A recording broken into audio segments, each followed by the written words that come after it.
masyarakat modern yang akrab dengan segala hal berbau teknologi, kepercayaan akan benda-benda magis masih saja ditemui. Beragam benda-benda kuno ataupun benda-benda mati lainnya dianggap sebagai pembawa keberuntungan atau pembawa kesialan. Benar atau salah, kekeramatan benda-benda ini kemudian dipercaya oleh sebagian masyarakat. Kisah-kisah seram dan mencekam turut membumbui keyakinan ini.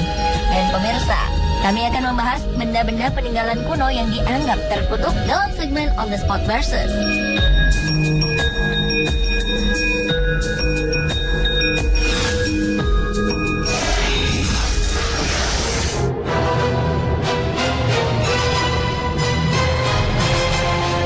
Benda kuno yang seringkali memiliki sisi magis adalah makam kuno. Dan tak dipungkiri, salah satunya yang terkenal adalah makam-makam Raja Mesir. Di dalamnya tersembunyi harta-harta kerajaan. Namun mereka yang menginginkan harta karun ini harus bersiap menghadap kutukan Raja Mesir. Kutukan Raja Mesir yang paling tersohor adalah kutukan Tutankhamun, yang merupakan Raja Mesir generasi ke-18.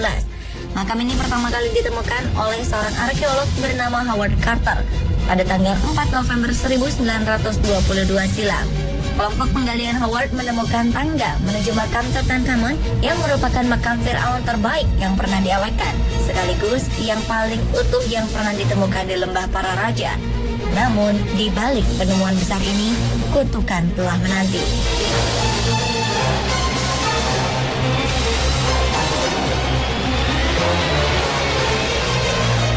Senada makam Tutankhamun, makam Kaisar pertama Cina ini pun dipercaya membawa kutukan.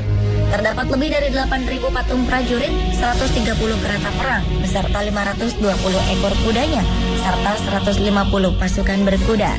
Patung tentara terakota diyakini dibangun pada 210 hingga 209 sebelum Masehi untuk mengawal patung Kaisar pertama Cina, yaitu Qin Shi Huang. Proyek ini membutuhkan waktu 36 tahun dan memerlukan 700.000 orang arsitek serta pengrajin. Dipercaya mereka turut dikubur hidup-hidup bersama sang kaisar demi menjaga rahasia pintu masuk ke makam tersebut.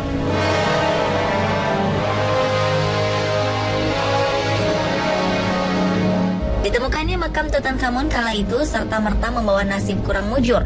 Orang-orang yang turut serta dalam penggalian makam ini meninggal karena alasan-alasan tertentu. Beberapa di antaranya masih misterius. Konon dipercaya kutukan makam sang raja telah memakan 12 orang korban. Kutukan beruntun ini diawali saat penemunya, yaitu Howard Carter meminta seseorang kurir untuk mengambil barang ke rumahnya. Sang kurir terkejut melihat burung peliharaan Howard telah mati dibunuh oleh ular kobra. Ular kobra sendiri merupakan lambang kekuatan orang Mesir. Sejak itulah korban kutukan sang raja terus bergulir.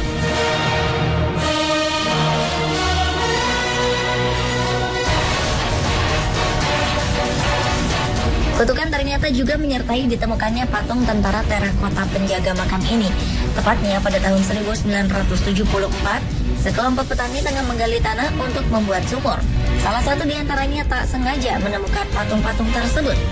Ia pun lantas melaporkan temuan mereka pada pihak berwenang. Namun, seperti halnya penemuan makam Farao, patung-patung kuno ini ternyata membawa petaka bagi penemunya. Penemuan makam sang kaisar ini justru membuat para petani penemunya hidup susah. Mereka terpuruk dalam kemiskinan. 3 di antara petani-petani tersebut meninggal dengan misterius di usia yang masih muda. Salah satu petani yang bernama Wang Fuji bahkan bunuh diri di tahun 1997. Sementara yang lainnya hidup dalam kemiskinan.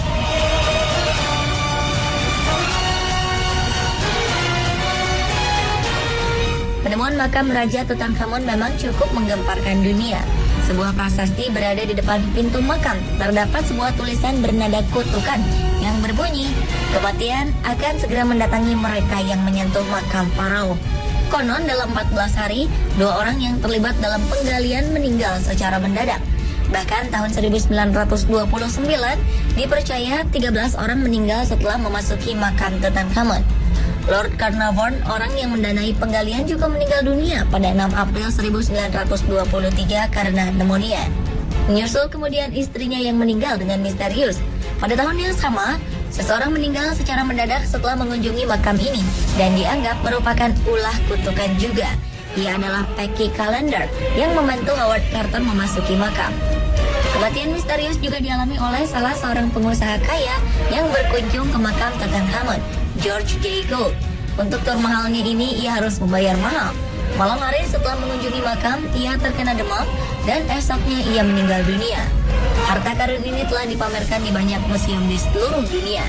Ketika Arthur C. Mace dari Metropolitan Museum of Art di New York dan George Benedict dari Museum Louvre Paris turut meninggal dunia secara misterius setelah memamerkan harta karun tersebut, kutukan sang raja pun kembali disalahkan.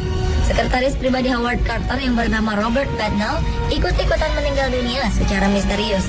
Selama 3 dekade, kutukan itu tak menyerang hingga terakhir kali tempat peristirahatan Tutankhamun diganggu. Hingga saat ini, terhitung kurang lebih 25 orang yang telah meninggal dunia dengan disangkut pautkan dengan kutukan Tutankhamun. Tak ada catatan pasti berapa orang yang meninggal atau terkena kutukan dari makam kaisar serta patung tentara terakota penjaganya. Yang pasti, penemuan situs bersejarah ini bukannya membawa kemakmuran bagi warga sekitar, namun justru membawa bencana. Mereka hidup di bawah garis kemiskinan, bahkan mereka tak memiliki uang untuk membeli obat. Hingga kini, keberadaan makam sang kaisar belum juga ditemukan. Situs ini diyakini dikelilingi oleh merkuri yang jika ditembus bisa membahayakan penduduk sekitar situs. Oleh karena itu, meski sudah 50 tahun lebih diteliti, para arkeolog masih takut untuk mengintip lebih dalam. Itulah perbandingan benda-benda peninggalan terkutuk versi On The Spot.